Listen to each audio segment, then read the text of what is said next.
Françoise Duchaxel, bonjour. Merci de venir dans les studios de Radio Libre en Périgord. Vous êtes aujourd'hui ici pour nous raconter un petit peu votre parcours, nous raconter une histoire d'inauguration d'une salle qui porte votre nom et aussi une fête de la musique qui va se passer à Saint-Laurent-des-Bâtons, ainsi qu'une petite historique sur la fête des bâtons qui se passera à Saint-Laurent-des-Bâtons. On vous écoute, Françoise. Merci à vous de m'accueillir. Avec grand plaisir, et c'est un honneur de vous recevoir ici. Donc du coup, vous êtes né à Bergerac. Oui. Vous êtes du cru ici du Périgord. Une salle de théâtre de l'école André Boissière a été nommée en votre nom le 2 juin dernier, donc du coup le 2 juin 2025, en votre honneur. Pourquoi, selon vous, ont-ils décidé d'appeler cette salle à votre nom ? Il faut dire que cette école André Boissière de Périgueux, j'ai une histoire avec eux parce que j'ai été très souvent rencontrer des enfants dans les classes qui travaillaient sur mes textes, puisque j'écris un certain nombre de textes pour les enfants. J'admire aussi leur travail, qui consiste à dans cette école, qui est dans un quartier qui est pas forcément facile, le quartier de la Gare, d'insister beaucoup sur les activités artistiques. Et donc, il y a cette salle qui existe depuis longtemps d'ailleurs, qui est à l'intérieur de l'école, où en effet, les enfants avaient des ateliers, plein de choses. Et l'école accueillait régulièrement tous les ans des auteurs et autrices de théâtre qui rencontraient les enfants travaillaient sur leurs textes, etc. Donc cette école, elle a une vraie histoire par rapport au théâtre.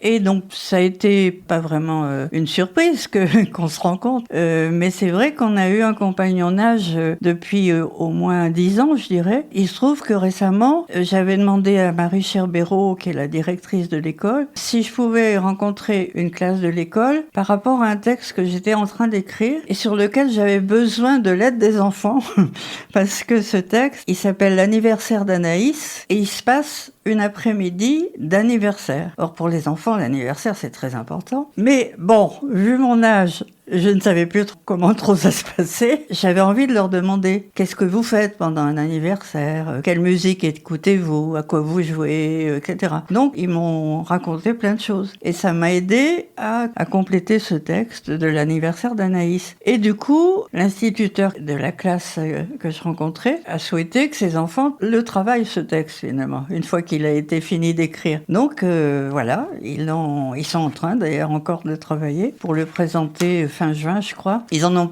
présenté une petite partie l'autre soir, là, le 2 juin. Voilà, donc j'ai un vrai compagnonnage avec cette école et avec sa directrice qui fait partie de l'OCCE. L'OCCE, ça dépend de l'Éducation nationale et ça regroupe les écoles coopératives. Et ça leur propose plein d'activités, plein d'actions, aussi bien des formations que justement des ateliers, etc. Et donc c'est aussi dans ce cadre-là que je les avais rencontrés. J'ai été une des autrices qui avait été choisie par l'OCCE pour rencontrer, je dirais bien une centaine de classes en France qui travaillaient sur mes textes. Et dont Périgueux aussi, bien sûr. Voilà, donc c'était un long compagnonnage. C'est vrai que quand Marie Cherbéraud m'a dit d'un ton très mystérieux, « Françoise, est-ce que tu accepterais que notre salle de théâtre, parce que l'école a été complètement refaite, porte ton nom ?» Alors j'ai dit, qu'est-ce que c'est que cette idée ? Mais finalement, j'ai dit, bien sûr, j'ai trouvé ça plutôt sympathique. Parce qu'il semblerait que du coup, votre domaine, ce soit le domaine du théâtre. Je n'écris que du théâtre, oui. D'accord, ok. Mais j'ai été, c'est pas l'écriture, ça suffit pas à vivre, à gagner sa vie. D'accord. Donc, j'ai travaillé dans beaucoup d'institutions culturelles importantes, des théâtres essentiellement, en région parisienne et puis en Bretagne aussi. Donc, j'étais des deux côtés de la barrière. J'étais à la fois dans l'administration des théâtres, je choisissais la programmation, et par ailleurs, j'écrivais. D'accord, ok. Donc du coup, vous avez écrit une trentaine de pièces de théâtre. Quand on dit une pièce, c'est un texte de théâtre, c'est la même chose ? Oui. D'accord, ok. Oui. Et pourquoi la jeunesse ?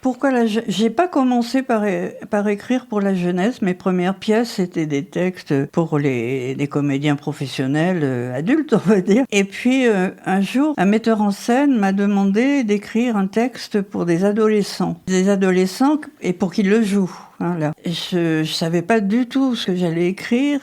c'était des adolescents en région parisienne, en banlieue parisienne, et je les ai rencontrés plusieurs fois, et puis j'ai écrit un texte pour eux. Ce texte, qui s'appelle L'été des mangeurs d'étoiles, était joué par eux, mais après a été énormément joué dans plein d'ateliers théâtre, dans plein de classes et tout. Et on m'a souvent demandé, à nouveau, du coup, d'écrire pour des adolescents sur ce modèle un peu, de les rencontrer, puis d'écrire pour eux, etc. Et pour les enfants, c'est venu un petit peu plus tard, aussi parce que quelqu'un qui avait vu jouer certaines de mes pièces est venu me voir en me disant « J'aimerais bien que vous écriviez pour mon atelier théâtre, mais là, ce sont des enfants. » Et voilà, ça a commencé comme ça, d'écrire des plus petits. Est-ce que vous avez co-construit des pièces avec des enfants? Non, parce que moi, je suis pas metteuse en scène. Je suis pas comédienne non plus. Je ne sais qu'écrire. C'est déjà beaucoup. Et puis, je trouve que ça veut pas dire que si on me demandait de venir aux répétitions, bien sûr, je venais. Mais je trouve qu'il faut, à partir du moment où on donne un texte, on confie un texte de théâtre à une metteuse en scène ou un metteur en scène, il faut lui faire confiance. J'ai pas envie, je sais qu'il y a des auteurs qui veulent être là pendant les répétitions et tout ça. Moi, je trouve qu'il faut faire confiance parce que, aussi, une mise en scène d'un texte, ça vous apprend des choses sur votre texte. Parce que, moi, je l'écris d'une certaine façon, mais la mise en scène, c'est aussi une interprétation. Et puis, les comédiens aussi apportent leur interprétation. Donc souvent, moi ça m'arrive de découvrir, surtout dans les pièces pour les adultes, de découvrir des aspects d'un texte que moi je n'avais pas vu. Plusieurs visions s'imbriquent quoi finalement. Bah oui. Ouais. D'ailleurs, une même pièce, j'ai une de mes pièces qui a été montée par plusieurs compagnies différentes. Ce matin, la neige, ça s'appelle, qui a été jouée à Périgueux d'ailleurs. Une pièce là pour adultes, avec des comédiens professionnels. Et il y a eu 3 mises en scène différentes. Et ben, les 3 racontaient des choses différentes. Et c'était toujours le même texte. C'est quand même intriguant. Bah oui. Et quelles sont les thématiques en général que vous explorez dans vos textes? Est-ce qu'il y a une thématique qui est plutôt... Il n'y a pas vraiment une thématique... Moi, je dis toujours que le théâtre qu'on écrit aujourd'hui, déjà, il doit parler d'aujourd'hui. Donc, je suis très sensible à l'actualité, disons. Et puis, le théâtre, ça reflète la vie. Enfin, pour moi, ça doit refléter la vie. Et la vie, c'est pas... Parce qu'on me demande toujours, alors, vous écrivez des comédies ou... Je dis non, j'écris des textes. Et dedans, il y a des aspects légers, mais il y a aussi des aspects graves. Comme c'est dans la vie. Dans un même événement peut avoir des aspects noirs et des aspects plus légers. Et puis notamment quand on écrit pour des adolescents, moi je me sens une responsabilité en leur parlant d'aujourd'hui, c'est-à-dire de aussi les impliquer quoi parce que ils sont sensibles à l'actualité. Et que c'est important aussi de leur parler enfin, moi je le vois de ma façon à moi, mais du coup ça les oblige aussi à s'impliquer, surtout maintenant. Là, je viens d'écrire un texte pour un lycée professionnel là, de Ribérac. C'est vrai que ces garçons, je dis ces garçons parce que c'était des garçons, ils sont tellement influencés par les réseaux sociaux que je me dis que c'est bien aussi de leur apporter une autre vision que ce qu'ils écoutent à longueur de journée. Autre information très importante, il semblerait que vous avez reçu une médaille d'honneur il y a pas longtemps. Est-ce que vous voulez nous en parler un petit peu? En fait, c'était un peu lié. Cette médaille, j'avais reçu le papier du ministère de la Culture il y a un moment déjà, comme quoi j'étais nommée officier de l'ordre des arts et des lettres. C'est un ordre qui récompense à la fois, ça peut être, moi c'est les deux, puisque c'est à la fois l'écriture et puis ma carrière, on va dire, dans les institutions culturelles. Voilà, ça récompense des gens qui ont eu une implication forte dans ces domaines, soit directement artistiques, soit dans l'organisation artistique, comme ça a été mon cas. Moi, il y avait les deux. La double casquette. La double casquette. Et puis, je dirige une collection de théâtre pour la jeunesse, justement, les éditions théâtrales. Théâtrale jeunesse. Voilà. Oui, ouais. J'ai vu ça. Mm-hmm. Merci, du coup. Qu'est-ce qu'on pourrait aborder encore comme sujet selon vous? Moi, par rapport à...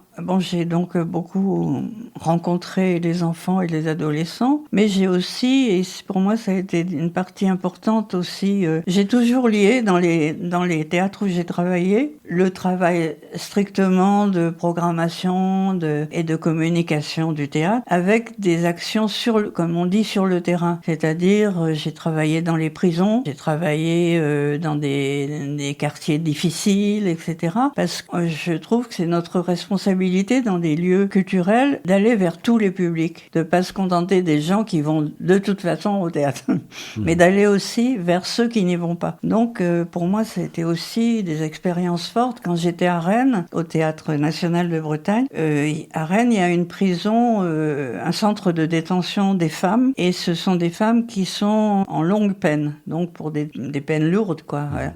Et on a fait, avec le travail dans lequel je travaillais, pendant 4-5 ans, on a fait un boulot formidable dans cette prison, avec des ateliers, on y emmenait des spectacles, on faisait des lectures, enfin, etc. Et ça, c'est des expériences formidables, quoi, qui nous remettent un peu les pieds sur terre aussi. Parce que dans un lieu artistique, on peut s'enfermer un peu sur un projet artistique. Et pour moi, le projet artistique, il doit se nourrir aussi de la vie. Et la vie, elle est ça. Elle est aussi les côtés noirs de la vie. Ça, c'est des choses où j'ai travaillé avec les jeunes de la protection judiciaire de la jeunesse aussi, par exemple. Donc des jeunes en difficulté. Et ce sont toujours des aventures qui apportent beaucoup. Autant à vous, à mon avis, qu'aux jeunes ou aux dames détenues du centre de détention de Rennes, quoi. Ça a dû vraiment leur ouvrir un petit horizon, un petit peu de... Eux, ça leur apporte parce que ça les sort un peu de leur quotidien qui est très dur. Et puis, ça apporte à nous aussi de voir des côtés de la vie qu'on connaît pas forcément, qui existent fortement. Mmh. Vous êtes une personne engagée. Oui, on peut dire ça. Vous avez un lien avec les femmes solidaires aussi ? Oui. Est-ce que vous pouvez nous raconter un petit peu ? Justement, ça fait partie aussi des belles rencontres. Je fais partie de l'association Femmes Solidaires de Périgueux, de Dordogne, mais à Périgueux. Et c'est vrai que j'ai aussi beaucoup fait de choses avec elles, en essayant, toujours un peu de la même façon, d'apporter moi ce que je savais faire. C'est-à-dire quand on faisait des manifestations justement culturelles pour aider à choisir des spectacles, pour aller dans les lycées, parler des projets, emmener des autrices aussi dans les lycées, etc. Avec elle aussi, on a fait pas mal de choses avec le musée de Périgueux en faisant découvrir les œuvres des femmes qui sont les oubliées souvent de l'art. On est d'accord. Donc j'ai rencontré plein de femmes formidables et voilà, c'était aussi l'occasion de encore une autre façon d'agir.